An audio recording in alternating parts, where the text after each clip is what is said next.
C'est dans le vide sanitaire de cette maison des années 60 que les nouveaux propriétaires ont entreposé leur découverte. Voilà ce qu'on a trouvé du coup sous le toit, les grenades et plusieurs cartouches. Les 2 grenades quadrillées et la grenade lisse possèdent encore leur goupille.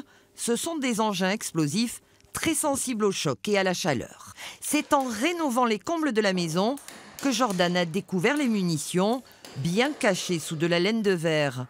Il prévient tout de suite les gendarmes. Ils ont regardé ce que c'était, ils ont appelé leurs collègues pour savoir ce qu'il fallait faire. Ils nous les font mettre dans des seaux pour pouvoir les déplacer et les mettre à l'abri de la lumière et de la chaleur. C'était le 19 avril dernier.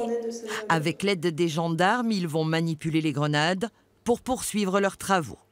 3 semaines après, ils attendent toujours l'intervention des services de déminage. On me dit qu'il faut un délai de 15 jours pour les démineurs, rappeler au bout de 15 jours si personne vous a contacté. Et en rappelant là cette semaine, j'ai appris en fait que la démarche n'avait pas été acceptée par la préfecture. Les grenades pourraient dater de la Seconde Guerre mondiale. Et leur présence ici n'aurait rien d'exceptionnel. Elles appartenaient certainement à Gabi, l'ancien propriétaire de la maison. Un résistant qu'a bien connu le vice-président de l'association des anciens combattants. J'ai fait le rapprochement quand on m'a signalé que route de Saint-Loup, j'ai pensé de suite à lui, bien sûr.